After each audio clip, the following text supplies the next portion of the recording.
কিছুদিন আগে তো বলেইছিলাম যে মেয়ের শরীরটা অনেকদিন ধরেই খারাপ, তো তারপর ডক্টর দেখানোর পর বলে দিয়েছে বাইরের খাবার একদমই দিতে না। তার জন্য ওকে একদমই বাইরের খাবার দিই না, তাই টুকটাক কিছু বাড়িতেই বানিয়ে দিই। আর সন্ধ্যাবেলা যদি বেশি ভারী কিছু দিই তাহলে আর রাত্রেও খেতেই চায় না। তার জন্য ভাবলাম হালকা করে একটু চিড়েটা ভেজে দিই, অল্প একটু তেল দিয়ে চিড়েটা নুন আর মিষ্টি দিয়ে একটু চিড়েটা ভাজবো। ওর বাবা আবার বললো যে একটু ওর মধ্যে বাদাম দাও আর একটু কারি পাতা দাও, তাহলে দেখবে ভালো লাগবে। তার জন্য কিন্তু বাদাম আর কারি পাতাও নিয়ে এসেছিলাম, গাছেরই কারি পাতা ছিল, তো সেটা দিয়ে কিন্তু এই বাদাম আর চিড়ে ভাজাটা ভাজবো। আর তোমাদের সাথে তো আরেকটা কথা শেয়ার করার ছিল। কিছুদিন আগে একটা ভিডিও ছেড়েছিলাম যেখানে কিনা আমার হাজব্যান্ড কাঁদছিল, মানে আমার মেয়ের কথা ভেবে কাঁদছিল।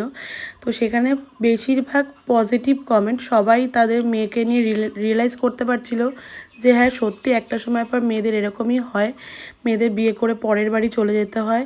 তো মেয়ে সন্তান যেমন ভালো তেমন ওই একটা জিনিসের জন্যই ভীষণই কষ্ট, যে সারা জীবন নিজের কাছে রেখে আগলে রেখে কষ্ট না পেতে দিয়ে রেখে তারপর যখন সে আরেক বাড়ি চলে যায় সেই কষ্টটা একমাত্র মেয়ের বাবা মাই বোঝে, তাছাড়া কেউ বোঝে না।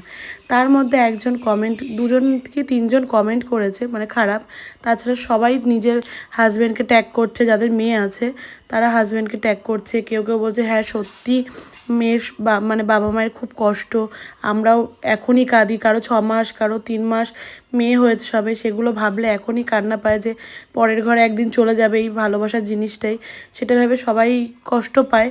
তার মধ্যে কিছু মানুষ আছে, মানে তারা মানুষ বলবো কিনা জানি না, বা তাদের সন্তান আছে কিনা জানি না, কিছু কিছু মানুষ বলছে খেয়ে কাঁদছে, মানে ড্রিঙ্ক করে কাঁদছে বা কিছু এরকম ধরনের কমেন্ট করছে।